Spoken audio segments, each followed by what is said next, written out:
Assalamu alaikum and welcome to Quranists Responses to Critics, Isa Bilal Hamza Part 3.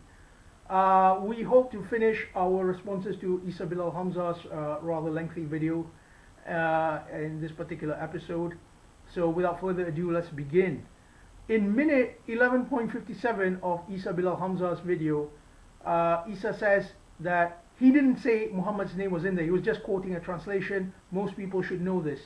I don't mean to sound like a teacher or something, or some kind of a paragon of virtue. I'm not, or being holier than thou. But I do think that if you are to quote a translation, at least tell us that this is in brackets. Because otherwise you are projecting your inference upon the text. When Allah uses the word you, it can mean any reader. I'm reading the Quran now, and it will also refer to me. It can refer to anyone. So I ask you, if you're reading in brackets, if I didn't know the verse, I would have thought that it was Muhammad there. So please, do you care, brother? Do you care? It's humble advice from a fellow student of Islam. So you mentioned chapter 3 verse 31, and then you said in minute 13, you said chapter 3 verse 32 closes any shadow of a doubt that we are to obey the Prophet. This ayah is more than sufficient. Of course, I totally agree with you. Of course we're supposed to obey the Prophet. But obeying the Prophet means obeying his message. Why would I obey information which came from Bukhari 200 years after the Prophet? That's not the same thing. The Prophet told me in the Quran, for example, he told me in the Quran, chapter 2, verse 104. This is the first call to the believers in the Quran. Allah says, Ya ayyuhalladhina amanu, O ye who have believed, La taqulu ra'ina, do not say shepherd us, wa qulu unzurna, and say observe us, wa asma'u, and listen, walil kafirina azabun alim. So chapter 2 verse 104, the Prophet recited this to the people. Ya ayyuhalladhina amanu. So everyone who has believed him will turn and they will listen, and he will say La taqulu ra'ina, and they will say, okay, La taqulu ra'ina, we don't, so we shouldn't say this. We shouldn't say ra'ina. You see, that is obeying the Prophet. Why would I wait, 200 years to get information which cannot be verified in order to be able to obey the Prophet? That doesn't make any sense. Every single one of the Rasul's commands are in here. Every single divinely sanctioned action of the Prophet is recorded in here. The rest are either they are false, or they could be his human aspect, or they could be cultural wisdom being brought down. That's all. It cannot be divinely sanctioned. This is the only divinely sanctioned heritage of the Prophet. We now come to point 7. Muhammad is the only one who knew the details of the Quran.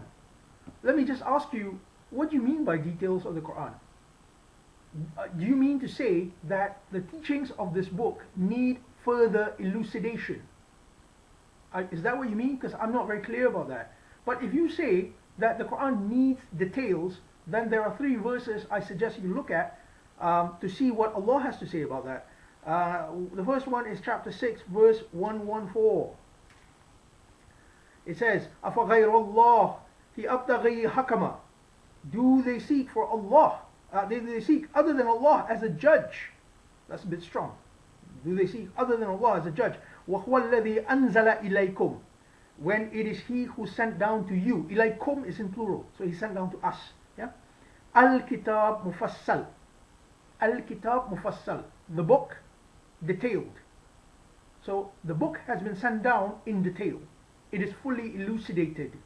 It does not need any further elucidation. Where it stops, that's where our reason starts. We start interacting with it and we start applying it. Chapter 7 verse 52. So Allah does not just mention this detailing thing once. He mentions it 3 times actually. So let me just get that for you, sir.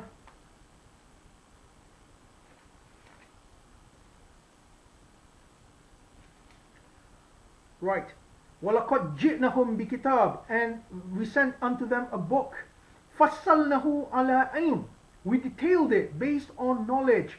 هُدًى وَرَحْمَةً لِقَوْمٍ يُؤْمِنُونَ, and its guidance and mercy for those who believe. So it's saying that فَصَّلْنَهُ, God detailed it. God detailed it. So, okay, it's true that we don't know Muhammad's wives' names in there. It's true, we don't. But the question is that accidental or on purpose, or do we need those names at all? We don't. They're not for our salvation. Our salvation only requires the information in here. And even then, it requires us to keep striving for the right interpretation. Okay, I'm pretty sure that I can't apply 100%. But whether or not I do my best, that is for God to know. Another verse, please. Chapter 11, verse 1.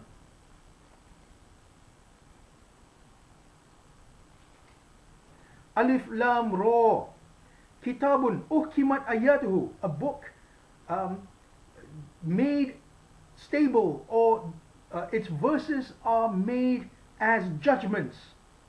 Thumma fusilat min ladun hakimun ali khabir, then detailed from the side of the judicious and informed. So detailed, again, its verses are uhkimat, they make hukm or laws. Thumma fusilat, and then elucidated. So I don't know how you can come to the conclusion that Muhammad knew the details of the Quran. So what did you mean by details? It seems that this book already is as detailed as God wants. So, and you said hadith is 100% necessary to understand it. Please turn to chapter 50, verse 45, which says, وَمَا أَنْتَ عَلَيْكُمْ بِجَبَارٍ, you are not over them a compeller. You are not over them a compeller. Then go to Sahih Bukhari, search for this hadith. I have been ordered to fight the people till they say La ilaha illallah. I have been ordered to fight the people till they say La ilaha illallah. Man badalla dinahu qatallahu, whoever changes his religion, kill him. This is the command of the Prophet in Bukhari. Can you believe this? I'm asking you. I hope in the next video response you can tell me, do you believe these hadith? They are in clear contradiction of the Quran. Do you believe that the Prophet can preach one thing with this and contradict it in another? Please, brother, please don't do this. Don't do this. This is an insult to the Prophet. In point 8, you say that in other words, the Quranists say that traditional Muslims worship Muhammad. If you can point that out in my video, I would be very grateful, because if I said that, I would be highly apologetic. I make it a point never to impute upon a person's iman. I have always said that you are a sincere brother. I disagree with you about how we approach Islam.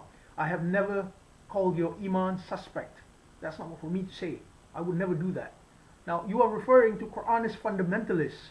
Quranist fundamentalists tend to use the language, we Muslims, them sectarians. Just like the language which you use, by the way. I don't use such language. I say I'm a Quranist, you're a traditionalist. We are both striving on the way to Allah. So, point 8, unfortunately, is mooted because I never said that. I never said that. I will never say that. My traditionalist Muslim friends who know me, they know that I'm not the kind to impute upon a person's faith. I just don't do that. Point 9, you said Prophet Muhammad knew the Quran better than we all did. The Sahaba knew it better than everyone else. Therefore, by following the hadith, we are able to access this knowledge. I'm afraid this is really a myth, for the simple reason that, number one, you don't know if hadith represents the Prophet. Bukhari claims that hadith represents the Prophet. I have named you 2 hadith which shows a direct contradiction to the Quran. How is it possible? Are you saying that the Prophet contradicted the Quran? No, obviously not. It is Bukhari who made that mistake. And so we should not make the same mistake. We should be extremely critical of his hadith. And also I would like to ask you, if you like to search in hadith literature, what is the meaning of alif lam mim? If alif lam mim is part of the Quran, then it is guidance for us. If it is guidance for us, then we need to know what it means. And if we are to derive that from hadith, what does the hadith tell us? Let me just tell you my experience. I've been asking people this for the last 15 years. 15 years I've been going around, please tell me what's alif lam mim. And there are a multitude of opinions. Multitude of opinions. In fact, that's the reality of traditionalist Islam tafsir. You know, the tafsir literature of traditional Islam claims to represent the Prophet, but has multiple differences. But that's okay, because we're all human beings trying to understand the Quran.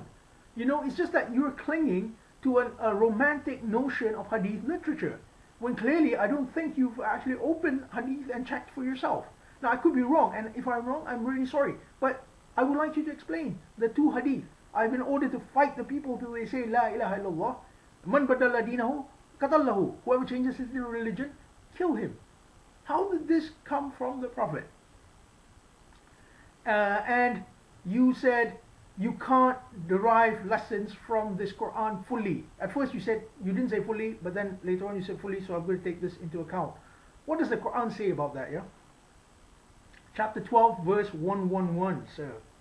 It's the last verse of chapter 12. It's one of my favorite verses, actually, because it tells us of the comprehensiveness of the Quran. It says, لَقَدْ كَانَ فِي قِصَاصِهِمْ. Verily, in their stories, عِبْرَةٌ لِلْأُولِي الْأَلْبَابِ, are examples for the people of the core. They are the core things. مَا كَانَ حَدِيثًا يُفْتَرَى. It is not a story invented. مَا كَانَ حَدِيثًا يُفْتَرَى. Hadith. Yeah? It's not invented hadith. وَلَكِنْ تَصْدِيقَ الَّذِي بَيْنَ يَدَيْهِ. It is rather a confirmation between his two hands. وَتَفْصِيلُ كُلِّ شَيْءٍ. And a detailing of all things. The Quran is a detailing of all things. Yet, we claim we need something else to understand it. What's going on here? There is a very big contradiction here. وَهُدًى وَرَحْمَةً لِقَوْمٍ يُؤْمِنُونَ. And a guidance, a mercy to the people who believe.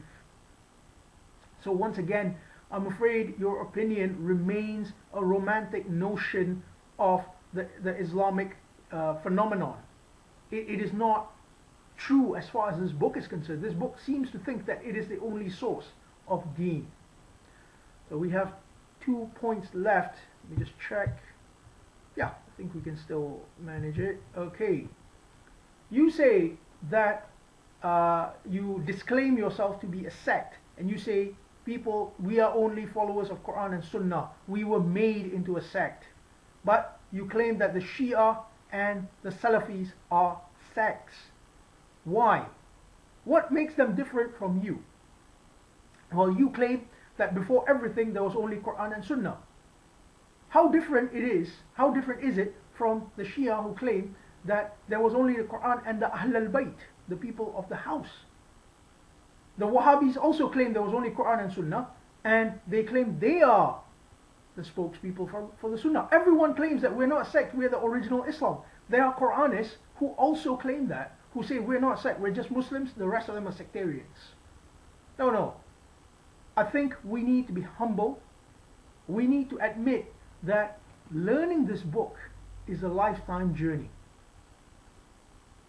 By calling myself Quranist, I am simply being informative of the methodology which I adopt towards this book.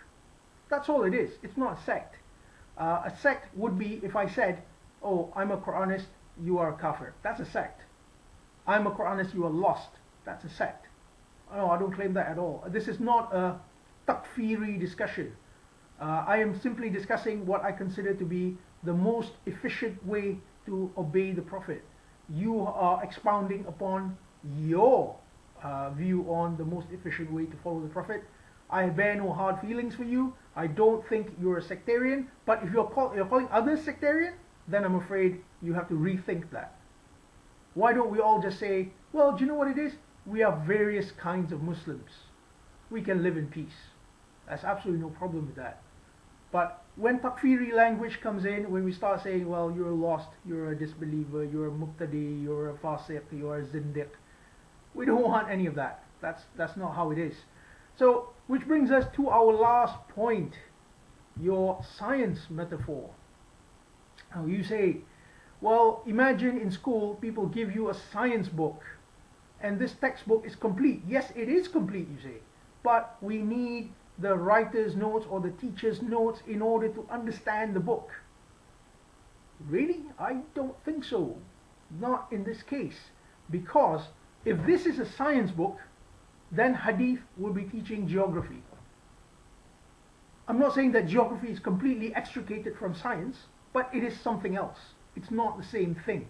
Again, I have told you before, there are hadith which explicitly contradict the Quran and explicitly in Sahih Bukhari and Sahih Muslim. Now, how do you account for this? That would be like reading your science book and saying, okay, well, the pull of gravity is actually 9.97 meters per second, and hadith would be saying, well, no, actually it's not. It's actually 20 meters per second. That's what hadith is saying. It's directly going against. So which do you accept? Do you accept the science textbook written by the one who created science, the one who created laws of nature, Allah, or the notebook created 200 years after the book of science? So I think your analogy fails at this point. I'm really sorry. So with that, I end this response to Quranist responses to critics, Isa Bilal Hamza, part 3. To Brother Isa, sir, I salute your zeal in wanting to defend the Prophet, but I fear it is misplaced. I fear it is misplaced. It has led you to a rather unfair perception of the Quran. The Quran deserves a better standing in your view. It is not unclear. It is not about Jewish prophets. It is not a book of the past which the Sunnah has to mitigate to bring to the present. It's nothing like that. It is a book of present. Its concepts are detailed. If only we had that mindset and looked. Come to our Quranist groups and you will see the discussions we have about the Quran. And you will see that the Quran is not lacking in detail. It's not unclear. In fact, we are seeing how detailed it is on the subjects which matter. And this is what counts, brother. This is what counts. What subject matters? Does the Quran care about how long your beard should be? No. Does the Quran care about where you place your hands during prayer? No. Does the Quran care about, where your feet goes first, whether, when you enter the toilet, your right hand goes first or your left hand goes? No. Does it care about the correct pronunciation during prayers? No. It cares about your intention, and it gives a general set of principles to live in any time and place. It is the ultimate in divine philosophies. And if you get into it, I promise you, I think you have a very deep insight into things. Why don't you come and have a look? Because you see, Quranist Islam is not a sect. You don't have to come and join it. There's no shahada to take. No. Rather, it is a space. It's a space for you to come and think, take what you will, and apply it. There's no copyright to our information. We're not ulama.